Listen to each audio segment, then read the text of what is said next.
안녕하세요. 평범한 50대 권사입니다. 아들과 대화하다가 답답한 마음에 이렇게 질문을 남깁니다. 얼마 전 평범한 중소기업을 다니던 아들이 퇴사를 했습니다. 돌연 의대를 가겠다며 학비를 지원해 달라고 하네요. 학비를 더 늦기 전에 안정적이고 인정받는 직업을 갖고 싶어서라고 하는데 네.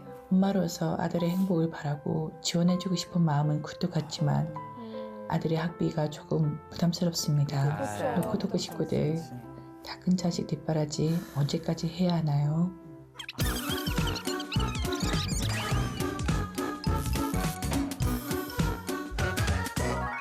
네, 노크토크에 물어봐. 오늘의 질문은 다 큰 자식 뒷바라지 언제까지 해야 하나요? 입니다.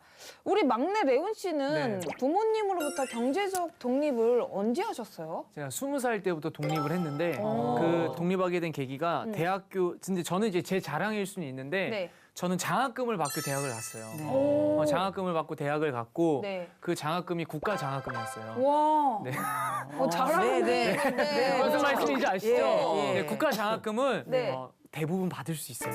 진짜로? 네, 대부분 받을 수 있는 나 제도가 한 번도 못 있어요. 봤어요. 소득분위에만 네. 맞으면 이제 전액을 다 받을 수 있는 그렇죠. 경우가 있어요. 정말요? 예. 몰랐어. 왜냐하면 국가 난 공부를 장학금은 다 마치고 알았지 왜? 공부를 잘해서 받은 게 아니라 국가에서 이런 좋은 제도들이 많이 있어요. 그러다 보니까 학자금 대출이라는 제도도 있는데 학자금 대출 안에서 취업 후 상환이라는 제도가 또 따로 있어요. 맞아요. 취업하기 전까지는 힘들고 그래도 우리 학생이 잘 커서 취업을 한다면 또 저금리 저이자 뭐 거의 국가 장학금 뭐 얘기하는 사람인가요? 홍보대사. 네, 뭐 장학재단 홍보대사 같은데 그런 식으로 정말 좋은 것들이 많이 있고 그래서 등록금은 그렇게 했고요. 그다음에 이제 하나님께서 저에게 주신 말을 하는 재능 그리고 에너지 있는 그 재능을 활용해서 교회 사역을 가서 하나님께 가서 재능을 드렸는데 또 차비도 챙겨주시고 사례비도 받고 그리고 또 곳곳에서 교수님들께서 행사도 보내주시고 하시면서 저는 그렇게 해서 독립을 좀 했었던 것 같아요. 그래서 월세를 벌고 추가적으로 많이 드는 것들 비용들은 어머니께서 그래도 해주셨죠. 네, 네. 그래도 해주셨는데 그래도 월세 제 손으로 내고 학비 제 손으로 내면 이게 독립 아닙니까? 그럼 독립이죠. 이게 독립입니다. 이게 거예요. 독립이라고 저는 생각해요. 예. 아들아 뭐하니? 기특하네. 아니 저도 네. 그 대학교 4학년 때 제가 첫 음반이 나왔어요. 그러니까 원래 대학교 2학년 때부터 좀 준비하다가 3학년, 4학년 때 그 가요계 캐스팅을 받아서 가요 음반 준비하다가 찬양하는 음반을 2년 준비하고 그러니까 1년 휴학하고 그리고 대학교 4학년 때 이제 첫 음반이 나와서 네. 그때부터는 저도 독립을 했어요. 그러니까 제가 활동을 하면서부터는 그 대학원을 제가 3개를 공부를 했는데 다 제가 그냥 다 하고 그래서 공부도 제가 하고 네. 그때부터 대학교 4학년 때부터는 독립했던 것 같아요. 다들 진짜 너무 훌륭하시네요. 진짜 훌륭하네요. 네. 저는 19살 때 독립했어요. 어디로 갈 건데? 우리가 일단 여기로 가. 어디 방송? 아니 이게 독립을 하고 싶어서 그런 게 아니라 부모님이 어려워지면 저절로 독립이 돼요. 그렇죠. 예, 하필 제가 성장기에 부모님은 꼭 망하시고요. 그리고 저는 또 터울 나이 차이가 많이 나는 막내였기 때문에 부모님이 또 연로하시고요. 그래서 제가 고등학교 2학년 때 아버지가 또 쓰러지셨고 또 아이고. 사업은 또 망했고 그런 과정에 독립을 하고 싶어서 한 게 아니고 저절로 독립이 어쩔 수 되었어요. 저절로. 그래서 저는 학력고사를 봤는데 학력고사 본 다음 날부터 과외를 시작해가지고 대학 다닐 때는 이제 장학금을 받고 다녔고 대학원 석박사는 다 제가 장학금을 다녀서 학비 걱정은 없었는데 생활비가 들어가잖아요. 그렇죠. 그래서 제가 보통 대학 다닐 때 여름방학기에는 아르바이트를 보통 9개씩 했어요. 뭐 그때 분식집, 호프집, 한식집 뭐 해가지고 뭐 과외부터 해가지고 심지어는 그 엑스트라, 네. 엑스트라 아르바이트도 해보고요. 안 해본 거는 이제 미장하고 용접은 안 해봤네요. 제가. 그거 제가 기술이어가지고 저 안 시켜주더라고요. 뜨거운 건 안 하셨네. 뜨거운 네. 거. 너무 아, 웃겨. 갑자기 그거 잘하게 생겼잖아요. 그래가지고 도배는 제가 또 해봤어요. 정말요? 도배 이런 것도 해보고. 그래서 그렇다고 저는 어려운 적은 없었어요. 그래서 항상 아르바이트를 많이 했기 때문에 늘 여유 자금은 있었고. 그래서 이제 조금은 뭐 이르게 했다 이렇게 생각하시면 좋을 것 같고요. 네. 근데 저만 그런 게 아니라 저희 집 식구들은 전체적으로 다 굉장히 독립적이라서 자녀들이 좀 빨리 독립을 한 편이에요. 이제 알겠네. 그때 왜 예전에 집안의 전구 이런 거 다 제가 바꿔요. 막 다. 저 배선도예요. 그러니까 그 이유를 이제 알겠네. 이게 다 피눈물이다.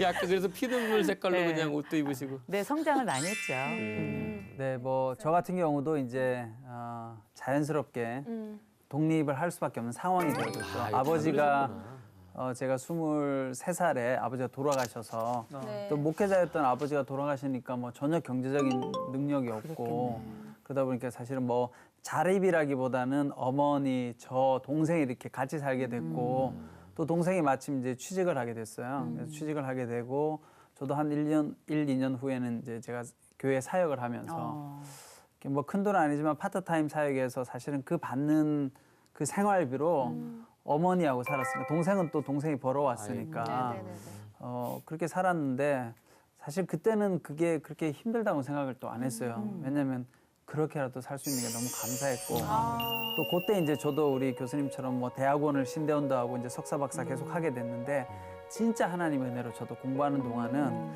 이제 학교에서 장학금 받고 또 주변에서 이렇게 또 후원해 주시는 분들이 계셔서 정말 네, 공부하는 과정에서 어려움은 없었던 것 같아요. 정말 하나님의 은혜로. 남희 씨만 궁금해지는데요. 다 우리는 일찍 독립했는데. 저도 이제 20대 때 이제 대학생 때는 학자금 대출을 받았고요. 그렇지. 네, 그렇게 이제 생활을 하다가 개그 지망생 그 활동을 하면서 제가 PC방에서 아르바이트하는 돈으로 서울에 올라와서 네. 근데 이제 핸드폰 요금은 이제 어머니께서 내주셨고 개그맨이 되자마자 이제 바로 이제 제가 가져오긴 했거든요.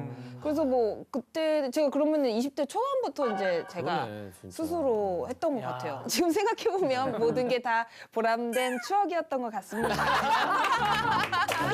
잘하신다. 그럼 이제 질문자의 질문에 대한 네. 답을 우리가 이제 해드릴 시간인데요. 다 큰 자식 뒷바라지 언제까지 해야 할까요? 자식에 대한 정답은 없다고 생각해요. 그거는 가정의 형편에 따라서, 가정의 상황에 따라서 또 가족이 필요하다면 뭐 진짜 어려우면 고등학교 때 독립할 수도 있는 거고 네, 그렇죠. 또 좀 여유가 있으면 그렇지 않을 수도 있는데 이건 제 생각이에요. 저랑 아내랑은 저희 아이들 대학 졸업 때까지만 우리가 뒷바라지를 해주자라고 했어요. 제 아내는 고등학교 졸업하고는 독립하자고 했어요. 근데 저는 그렇게 하자라고 미리 얘기를 하고 그렇게 하자라고 두 사람이서 약속을 한 거죠. 네네네. 그런 의미에서 보면 사실은 우리 사연자 같은 경우는 부모님들 힘들어서 여기까지 사연 보내실 정도면 고민을 얼마나 많이 하셨겠어요. 그러면 학자금 대출도 잘 돼 있고 그리고 본인이 좋아서 다시 의대 가고 싶다면 네. 본인 지금까지 했었던 걸 다 이거 좋아서 대학 갔을 거고 다 지원해줬는데 다시 또 다른 거 좋아서 마음이 바뀌어서 한다고 하면 이제는 본인이 책임져야 되지 않을까. 아, 이건 맞는 예, 거 그러니까 네. 내가 하고 싶어서 안정적인 직업을 선택하는 거에 있어서는 부모님이 해줘야 될 건 아니잖아요. 그렇죠. 그러니까 그건 자기가 선택하는 거니까 자기가 여기에 대한 책임지고 정말 의대 가고 싶어서 공부하고 싶으면 장학금 타라. 제가 제 자랑을 아니면 저 대학원 3개 했다 그랬잖아요. 장학금 한 번도 놓친 적 없었어요. 와. 교육학 할 때는 전액 장학금 다 받았고 오. 음대 다닐 때는 50% 이상은 다 받았고 그러니까 제가 공부하고 싶어서 하는 건데 나이 들어서 그동안 해주셨던 것도 많은데 내가 진짜 공부하고 싶으면 장학금을 받든지 아니면 아르바이트를 하든지 아니면 학자금 대출을 받든지 방법이 너무 많은데 그거를 가정 안에서 어떤 약속을 좀 하고 자식에게도 네가 진짜 하고 싶으면 내가 첫 학기 정도 아니면 등록금 정도는 우리가 마지막으로 지원해 줄 수 있는데 네가 진짜 하고 싶으면 나머지는 해라. 그런 약속이 좀 필요하지 않을까 싶어요. 그렇죠.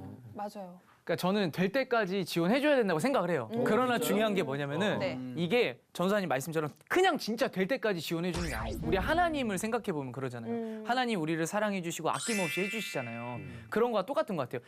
하나님도 대신 전제 조건이 있으신 것 같아요. 내가 노력을 했을 경우잖아요. 그러니까 그거에 대해서 말씀을 드리면서 저희 어머니가 지금 저한테 와서 하시는 말씀이 참 자식 이기는 부모는 없다라고 말씀을 하세요. 그 말이 뭐냐면 중학교 3학년 때 예고를 가지 말라고 하는 거예요. 제가 이제 아버지 어머니랑 이혼을 하셨고 경제적으로 어려우니까. 근데 나는 꿈이 있고 나는 예고를 가면 내가 연예인 될 수 있을 것 같은 경우. 근데 진짜 연예인 됐잖아요, 나름. 그렇죠. 근데 그때 당시에는 엄마가 가지 말라고 오히려 우으셨어. 제발 예고 안 가주면 안 되냐고. 제발 한 번만 도와달라고. 엄마도 좀 생각해달라고. 엄마 돈이 없다고. 널 어떻게 예고를 가르치? 제가 예고 졸업하는데 6천만 원이 들었어요. 되게 많이 들어요. 이거 그렇게 많이 들어요? 예, 되게 많이 들었어요. 레슨비. 왜냐면 저는 지방에서 서울 왔다 갔다 했잖아요. 차비, 방값, 서울에 2달, 3달 방학 때는 살아야 되잖아요. 그 레슨비가 엄청 비싸요. 연기, 뮤지컬, 무용 레슨비가 한 달에 100만 원 정도 돼요. 그리고 또 좋은 선생님한테 배웠고 대학을 빨리 가기 위해서. 그러다 보니까 이 레슨비를 3년 동안 쓰다 보니까 6천만 원 정도 든 거예요. 그러니까 어머니가 얼마나 고생을 하셨겠어요. 그러다 보니까 엄마가 지금 와서는 이제 말씀하시는 게 어떻게 엄마가 혼자서 그걸 감당해냈는지 엄마는 도저히 지금 하라고 못할 것 같아. 그때 당시에를 어머니가 그 회상하시면서 말씀을 하시는 거예요. 근데 저는 저희 어머니를 보면서 그 생각이 들었어요. 우리 어머니가 진짜 아들을 너무 사랑했기 때문에 아낌없이 지원을 해주셨구나. 그렇죠. 근데 방금 사연자 이 말씀해 주신 거 보면 아들이 확실히 능력이 있어요. 능력이 있고 중소기업을 갔다가 의대를 준비한다는 거. 근데 전사님 말씀하신 것처럼 기준치를 확실히 정하면 좋을 것 같아요. 예를 들어서 엄마 나 의대를 준비하는데 나 1년만 도와주세요. 라든지 엄마 나 의대를 준비하는데 나 딱 2번만 시험 보고 안 되면 나 다시 취직할게요. 이런 좀 소통이 있어야 되지 않을까. 개인적인 생각이 그렇습니다. 저는 일단 아들이 의대를 붙고 나서 생각해도 늦지 않는다. 일단 의대에 붙는 게 생각보다 쉽지 않고요. 정말 어렵고요. 그리고 막상 의대에 들어가서 만약에 도움이 필요하다. 라는 게 있고 의대 가기 전에 지원을 해달라 이 2가지가 있잖아요. 그러면 저는 인생에 이 아들이 했던 부모님에게 드렸던 기쁨은 있었다고 생각해요. 그리고 내 아들을 어떻게 어디까지 도울 것인가에 대한 고민도 부모님이 할 것이고. 근데 입장을 바꿔놓고 만약에 제 아들이 네. 저한테 엄마 저 직장 다니는데 이거 잠시 그만두고 의대를 좀 가보고 싶고 준비를 해보고 싶습니다. 그런데 인생이 너무 긴데 네. 아직 아들은 젊고 한 번쯤은 좀 기회를 줘야 되지 않을까. 올해 한 해 2021년 소띠해에는 한번 지원을 해줘 보시고 그리고 만약에 의대를 가게 되면 다 저절로 해주고 싶은 마음이 생기기도 하고요. 그러나 그 마음이 생기더라도 저는 서로 간에 계약서는 써야 된다고 생각해요. 아, 써야죠. 졸업할 때까지 예과, 본과 해가지고 6년이다. 그러면 해당 들어가는 각 학기당 최소한 1,000만 원이에요. 그러면 1년이면 2천만 원이고 이게 곱하기 6이면 1억 2천입니다. 나이 들어가는 부모님들이 이 돈을 만들어낸다는 건 나머지 나이 들어가는 동안에 써야 될 그걸 써야 되는 거예요. 금액들을 내어서 인생의 적금을 깨야 되는 거예요. 엄청난 거기 때문에 대신에 나중에 의사가 돼서 그 대학을 졸업한 다음에는 이 부분을 책임져라. 갚아야죠. 그래서 등록금에 대해서 해당되는 비용을 지급을 한 부분에 대해서는 갚는다라고 하는 그게 일종의 뭐 자식이랑- 계약서 같은 거를 저는 좀 써야 된다고 생각해요. 그래야 자식은 좀 섭섭하지만 그래야 약간의 뭐랄까 감사함도 생겨나고 약간 부모님이 우리 부모님 너무 좀 치사한 거 아닌 것 같다 이런 생각이 들지만 인생은 더 열심히 살게 아유, 돼요. 그게 얼마나 큰 돈인데. 저는 굉장히 그게. 중요하다고 생각을 하고 그리고 지금 그 전에 대학을 다닐 때 학자금 대출 얼마나 받았는지 모르겠는데 받을 수 있거든요. 받을 수 있기 때문에 최대한 본인이 책임지는 것 플러스 부모님이 도와주시는 부분을 나누어야 된다고 생각해요. 그렇게 된다면 자식도 좀 독립성이 생겨나고 자기 삶에 대한 책임감도 있고 부모님도 어쨌든 자식이 자랑스럽기도 하지만 이 부분에 대한 충분한 약조가 있은 다음에 제공하는 그렇죠. 거기 때문에 맞아요. 서로. 조금 더 양쪽이 윈윈이 되지 않을까 싶은데 제일 먼저 기억할 건 의대를 가야 된다는 거. 아, 그게 제일 그거 중요한 거죠. 중요합니다. 네네. 네. 제가 예전에 아버지가 이제 돌아가시기 1년 전에 네. 제가 이제 호주로 어학연수를 갔어요. 제가 보내달라고 한 게 아니라 이제 거꾸로 이제 저는 아버지가 저한테 그걸 해주고 싶어 하신 거예요. 근데 나중에 이제 다녀와서 보니까 아버지가 빚을 내서 그걸 해주신 거더라고요. 아이고. 그리고 돌아가신 거예요, 사실은. 아이고. 그러니까 마지막 어떻게 보면 아들한테 선물을 주고 간 거죠. 근데 이제 제가 호주에 갔을 때 제가 어떤 광경을 봤냐면 제가 그 호주 분 집에 제가 하숙을 했었거든요. 네네네. 아들이 한 명 있는데 아들이 집에 같이 안 사는 거예요. 어느 날 아들이 그냥 쓰고 왔다 가는데 어디 창고 같은 데 옆에 방이 있는데 거기 자다가 가는 거예요. 참 신기하다. 왜 이 아들이 있는데 아들은 방을 안 줄까? 왜 같이 안 살까? 그래서 물어봤더니 이제 호주는 보니까 이 서구 사회는 고등학교만 돼도 벌써 맞아요. 독립하고 스스로 용돈도 벌고 이제 이렇게 한다는 거예요. 그때는 제가 그게 좀 이해는 잘 안 됐어요. 왜냐면 한국 사회는 조금 부모님들이 막 대학 갈 때 또 결혼할 때도 도와주고 하잖아요. 근데 이제 제가 그걸 보면서 느낀 게 맞다. 부모와 자녀가 이렇게 어렸을 때는 같이 있을 필요가 있지만 자라면 독립이 필요하구나.